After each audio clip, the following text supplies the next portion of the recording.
nhớ rằng ít chồng không nhiều là giờ chồng sai cho nên xuất tù một châu chục đi nên cha sẽ đỡ dùng xe của bắt thao giặc các lần gp nhớ châu ta kỳ sinh ra nó ta kỳ sinh ra nó chỉ của thao cọp bê chồng sai cho nên xuất tù chuẩn chỉ cho kiến nó cá nhớ rằng thì thao cọp nên cho nên xuất tù chủ mùa nam mùa gió dùng xe nhớ châu nó bê yếu tua thành cầu theoตัวแทงก็สิงใจเทียไปอยู่ตัวชีมินจีง่ายนอนย่อต่อจงเลยชีง่ายนอนย่อต่อจงเสาไปรู้จงกี่รู้เลยเนาะย่อที่ถ้าเจนี่จงใช้จะนี่ชดตัวปัสใช้จะวิยมชดตัวถ้าปีมันจะต้องเกินนี่เทียบโป๊แต่ปีกี่ร้อยย่อต่อจงสิจ่าเทียบไปชิงไก่ย่อต่อจงสิจ่าเนี่ยย่อ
luôn đi luôn khỏi chú rồi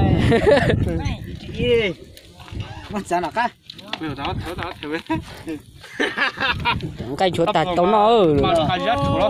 mua được quá chỉ nông cái bao ngay mua được quá chỉ nông cái chỉ xí pha cái cho cái nào khác ui có xin chào điều anh chị bao nhiêu tiền rồi mấy thứ nào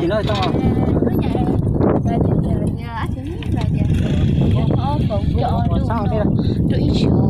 sao tu họ nè con chó rồi nó tả bé lan thì hay vô sao thì mày có chỉ muốn máu thôi mà máu thì mày con nhảy lan nhầm máu thì sao lan cho nó dạo ơi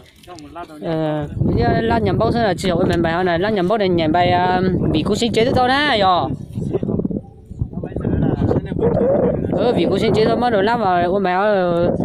bài hợp với nhà máu này nó nhập cái áo thun nà đúng nó đấy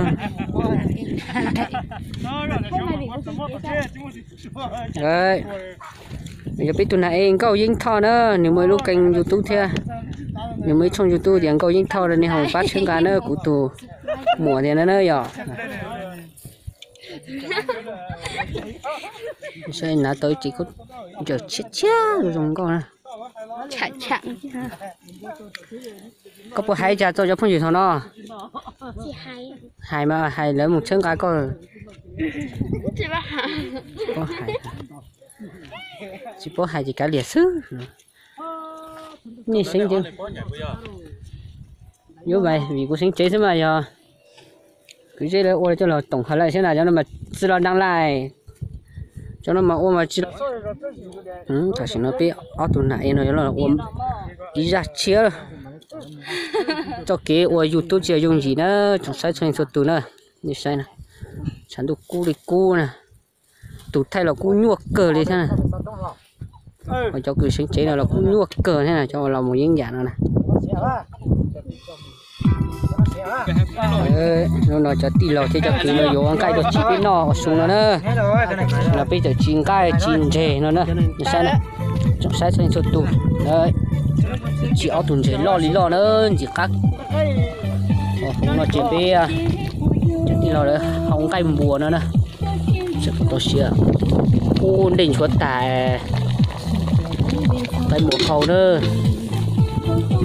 sai nữa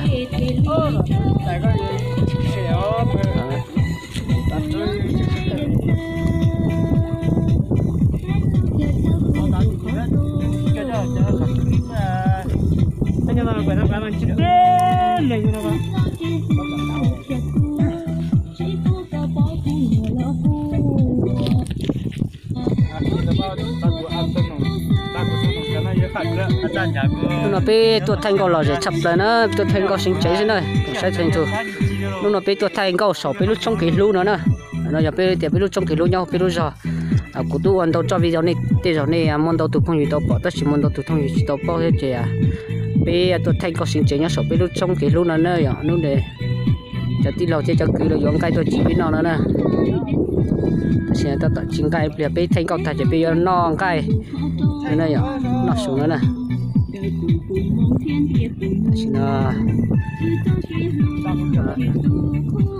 bây giờ ta tập thành câu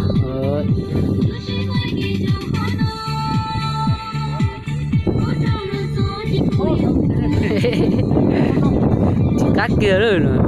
cái nữa ăn luôn đấy mà toàn cái nó lại còn gì không khổ đi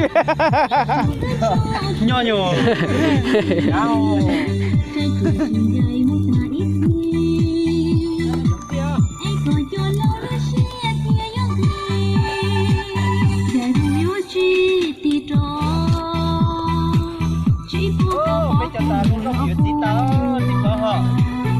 ta là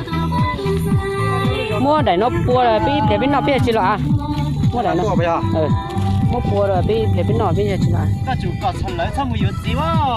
hay chỉ tàu giờ của tụi em gái của hay chỉ tàu giờ nó 14 tuổi xí là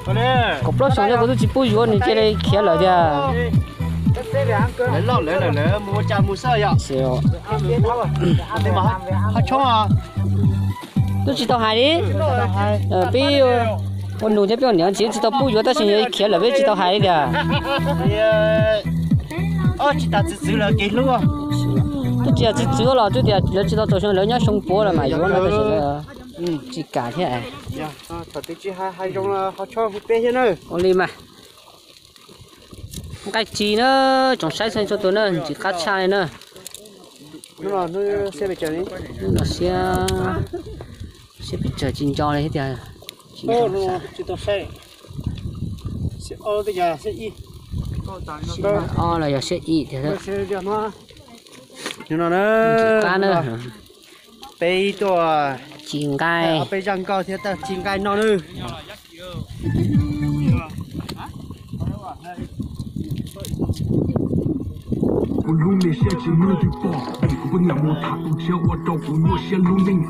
người ta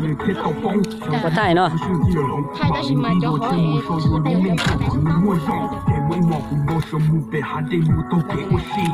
nó giống nó cũng tụi mùa xí nữa tụi nó giờ cũng tụi lòng câu nữa lòng câu thiệt anh này biết tôi quay nó tỏ cá là chi ạ ôi nó tỏ cho nó biết what đi mà lo gì cái này chỉ hú của nó là cái tí hú cỏ ra mà yếu này cái tí cởi cái cho tụi cái rồi kéo bên chân nó đợi của ta khi cũng chỉ khách mà buổi trưa cũng sẽ mặc cái sò bói cũng có em nhớ sò phay chứ phải bay sò phay thế á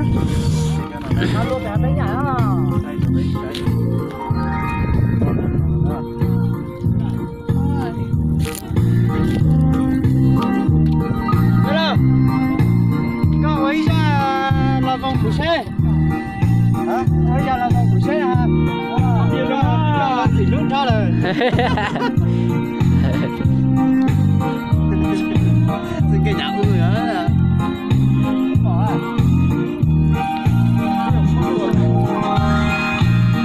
lo có tiền là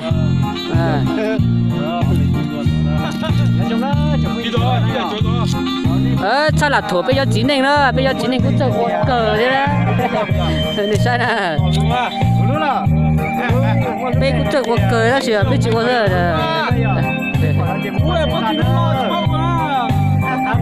bắt tí lọ quá hay là trong sau à chẳng muốn bắt tí quá lọ gì tiền á chỗ sai rồi nữa nè đây này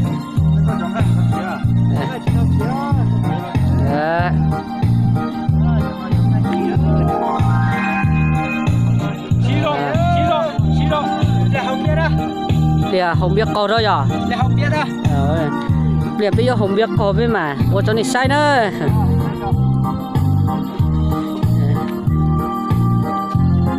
Hai lọc thì học sống không? Thế đó, tao chỉ nói bây giờ bạn nó kia sổ lúc xong rồi nữa. In từ xin đi tao đây nó chơi sổ lúc xong rồi bây giờ mua alo trái tim nó nữa giờ vì cái sổ nó bây mua trong kỹ lúc nó chơi bây giờ mua nên là tao chỉ nói bia nó bia tao lên tao đó nó mà sẽ chịu không mà chịu chơi nữa sau sẽ bút xế lọt lại thì nó cảnh chỉ xịt thì rồi tao chỉ nói nó sao cắt cha nữa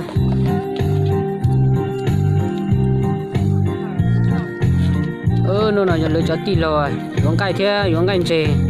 trong bia tao biết hậu tỏ trong cái lúc nữa trong sai chơi cho tụi này xem này biển tàu nhỏ đấy nữa biển bẩn lù thế này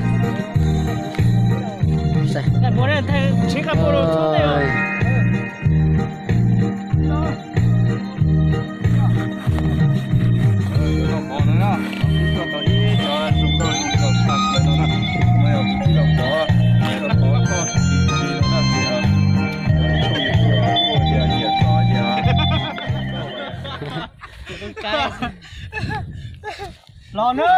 là sụt tròn đấy còn bắt sụt đã siêu không cần bão in nọ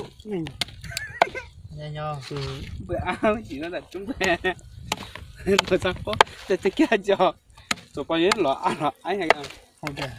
con em cháu in nó chỉ cho lên bờ bên nó bị say thật sao sẽ lại coi đấy nó mua bây giờ pin nào ăn bia tao chết rồi sân ơi trong sai sân số tụ nè chị phát chế trong sai sân số tụ hoặc là cho pin nào số nhà số tụ trong đó nè có xe có mà có mà tôi sẽ biết chúng cái chỉ pin nó đây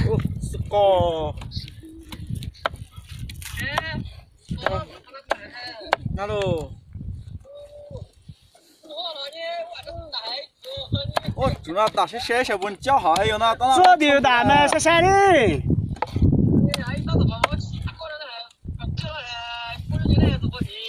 ủa là chỉ nhổ thôi chỉ bị bỏ lùi đó bỏ lùi nó khưa kìa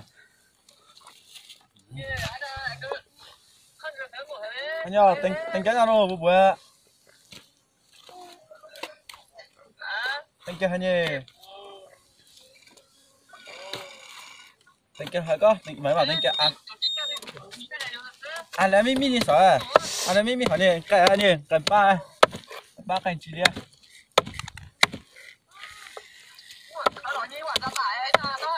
tao nè nó nè con chào tao chúa chơi chả là quá ý chúng ta đó vì lúc để chơi bao vào sim muốn đồ đó tôi bao vào mưa anh cái sau đâu bữa nó là chắc cái lúc để chơi đó ôi nhìn chỗ đồ chơi nhồi lúa này có lần đi nhồi tao đâu thế nào ôi sao có đòn nó bật xong một trong xe này nhớ nó xem nó alo nó hát chưa mày nó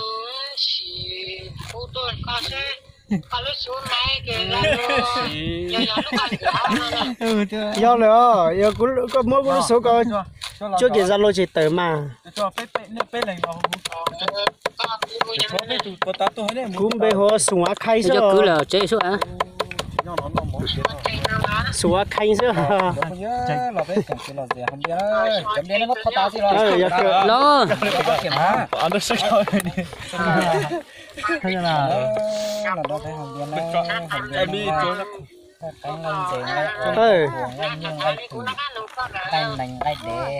Muốn cái đèn cái này thử chưa?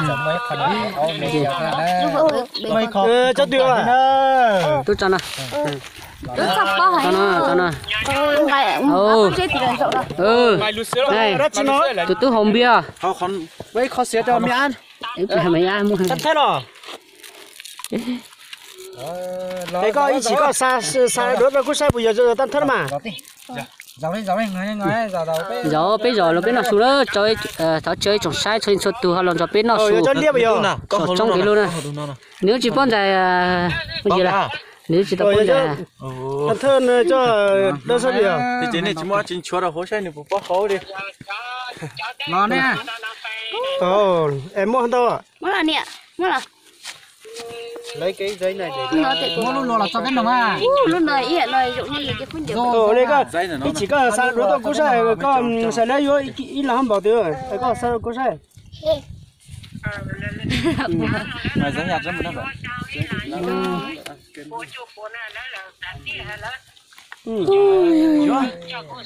Tụi tu nón để luôn rồi chua. Nó tìm bỏ sang đối tượng cú xe. Cho con nó biết tuân chỗ khởi chia là. Biết nó tàn sao biết món chỗ biết món khởi chia đấy.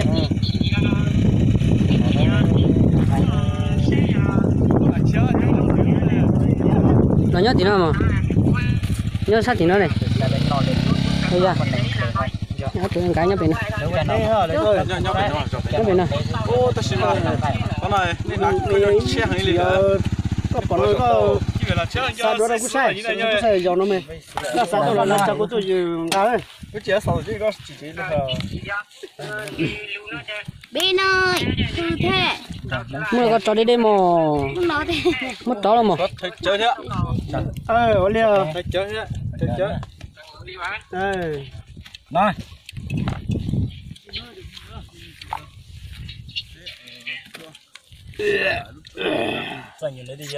Sapa Trong cái lu này luôn nè. trong cái lúc nào bây giờ Ừ.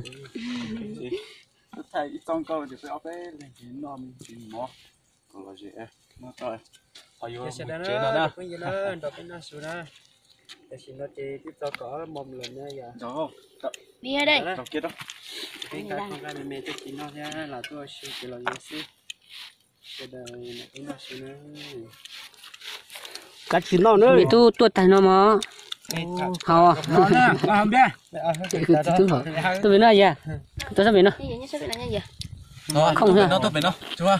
tôi sắp phải nó tôi kia đó đọc kia sao Như vậy. nó sẽ được nó chính cho cá vô có biết xí tôi à bà ta còn nó nè nên sợ đấy không biết thế cả nhau bên này